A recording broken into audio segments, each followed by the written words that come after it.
처음에 탄핵 소추가 이루어졌을 때보다는 조금은 인용 가능성이 적어지지 않았을까. 그리고 지금까지 꽤 날짜가 지났는데요. 윤 대통령 탄핵 사건의 선고기일이 미지정인 것을 보면 평의가 쉽게 합의가 이루어지지 않는 것 같기도 하고 예, 그래서 평의가 길어질수록 윤 대통령 입장에서는 회생의 가능성이 더 높아지지 않을까 그런 생각이 됩니다.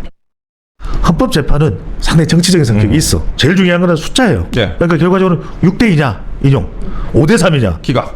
예. 예. 저는 이 기로에 서 있다. 이 한 명 차이, 이 한 명. 헌법재판관분들 가운데 서로 다른 의견들이 좀 존재하니까 예. 이 부분들에 대한 이견을 좁혀가는 과정, 전원일치의 의견을 만들어내기 위한 과정 아닌가. 법조계에서 이런 말이 나옵니다. 대통령 탄핵 심판 선고 앞두고 헌법재판소가 전원일치 의견을 만들어가는 모양새다. 전원일치를 만들어가는 거다. 다음이요. 비슷한 취지 같습니다. 다음도. 졸속 심리와 불공정 재판 진행 등 논란을 일으킨 헌재로선 정당성을 확보하기 위해서 전원일치가 필요할 거다.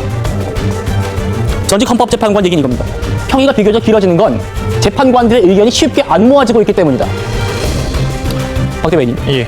지금 이런 얘기들과 또 제가 또 듣고 있는 얘기들 종합해보면요. 시나리오는 딱 두 개 나오는 것 같습니다. 두 개. 뭐냐.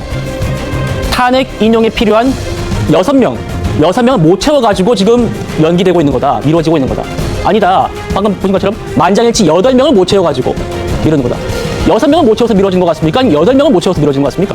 저는 개인적으로는 6표를 못 모으고 있다라고 생각을 하는 것이요. 예. 그 근거가 지금 한덕수 총리 관련된 탄핵 심판 결과가 거의 한 달 가까이 안 나오고 있지 않습니까? 단 한 번만 변론을 진행을 했고 90분 만에 끝났고 민주당 측에서는 윤 대통령 내란과 연관되어 있기 때문에 밀리고 있다라고 주장을 하지만 사실 한덕수 총리는 명백하게 비상경을 반대했기 때문에 비상경 관련된 것은 핵심 쟁점이 아닐 거거든요. 그럼에도 불구하고 한덕수 총리를 기각시키지 못하는 이유는 민주당이 한덕수 총리를 헌법재판관 불임명으로 탄핵을 했는데 기각을 시킬 경우에는 한덕수 총리가 굳건하게 마흔역 재판관 임명을 안 할 것이라는 것을 민주당도 잘 알고 있기 때문이라고 생각을 합니다. 다른 말로 마흔역 재판관이 포함이 되어야만 안정적으로 6표를 확보할 수 있다라는 것이거든요. 그러니까 이를테면 현재 5대3의 구도라고 한다면 결론적으로 3명이 굳건하게 버텨주면 기각 또는 각하가 가능한 건데 네. 만약에 마흔역 재판관이 들어와서 6대3이 된다라고 하면 예. 3명이 반대를 하더라도 실익이 없는 거거든요. 반대에 물리적으로 할 수가 없기 때문에 그렇다라고 만장일치로 갈 가능성이 크겠죠. 그렇다면 결론적으로 결과를 못 내고 있다는 것은 최소 3표는 결론을 못 내리고 있다라는 것이고요. 그렇게 되면 결론적으로 저는 다음 주에 한덕수 총리 관련 결과가 나오냐 안 나오냐가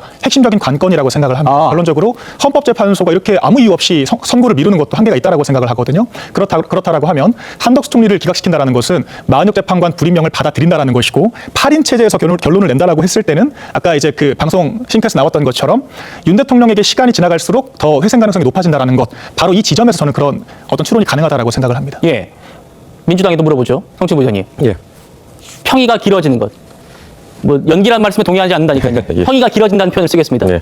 그거는 8인 체제에서 만장일치를 지금 하기 위해서 노력하는 거다. 8표를 모으기 위해서 하는 걸까? 아니면 지금 인용이 필요한 6표가 안 모여서 그런 걸까? 어떻게 생각하십니까?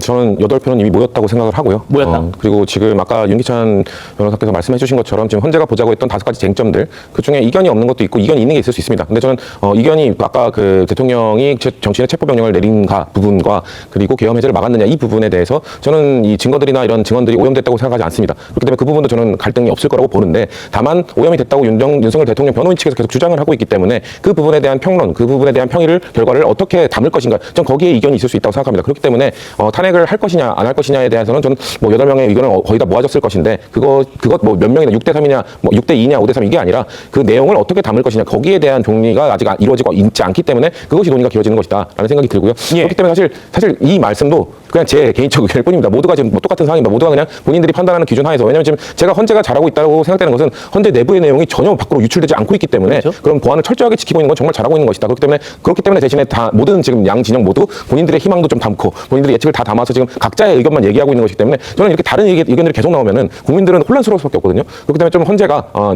졸속이란 비판은 피하면서도 좀 지금 이 숙고가 이미 우리가 길게 이루어지고 있다는 건 인정하고 있지 않습니까? 그렇기 때문에 빨리 숙고를 거쳐서 결론을 내주는 것이 이런 혼란을 좀 줄이는 길이 될 거라고 저는 생각합니다. 알겠습니다.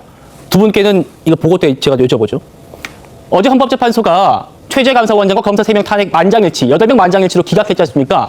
이걸 두고 대통령 선고를 염두에 둔 거다. 이런 또 흥미로운 분석도 나왔습니다. 보겠습니다. 승희도 건대 교수입니다. 재판관의 성향과 무관하게 합리적인 범위 내에선 다 합의가 된다라는 걸 보여준 결정이다. 이현환 아주대 교수.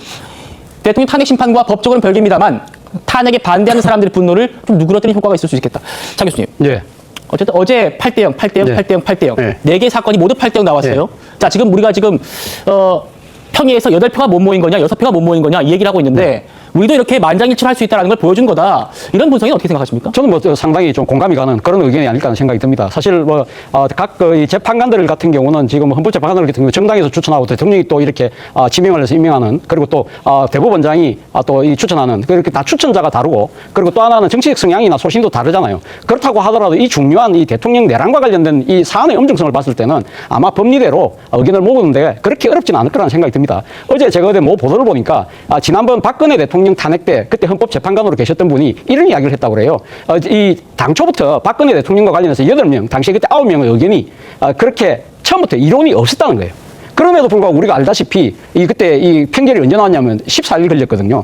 그런데 그렇다고 한다면 사실 어떻게 보면 지금 8명의 그러니까 법리대로 판단을 해서 아마 인용적으로 의견을 모았는데 왜 그럼 시간이 걸리느냐? 예? 제가 생각했을 때 5가지 쟁점에 관해서 전체적으로 그러니까 총론은 그러니까 동의를 하지만 그 강론에 대해서 서로 의견들이 다르기 때문에 나름대로 이 개별 의견을 정리하는 그런 시간이 또 지금 그 시간이 소요될 수 있다는 것이고 또 하나는 박근혜 대통령 때는요. 박근혜 대통령 탄핵만 집중해서 했습니다. 근데 이번 같은 경우는 앞서 우리가 이야기했던 대로 체제감사원장이라든지 뭐 또 이 검사들에 대한 탄핵 문제라든지 마은혁 재판관의 임명 문제라든지 그리고 또 추가적으로 지금 남아있는 분들도 계시잖아요. 이런 여러 가지 상황이 지금 겹쳐 있기 때문에 아무래도 대통령 탄핵 심판에 온전하게 에너지를 집중하고 시간을 그렇게 모으는데 상당히 좀 어려움이 있는 것이 아닐까라는 생각이지 뭐 이것이 의견이 나눠져서 그 자체를 이렇게 모으기 위해서 시간을 소요하고 있다. 저는 그런 전망에는 그런 그 뭐랄까 추측에는 저는 선뜻 의견이 좀 공감이 되지는 않습니다. 알겠습니다.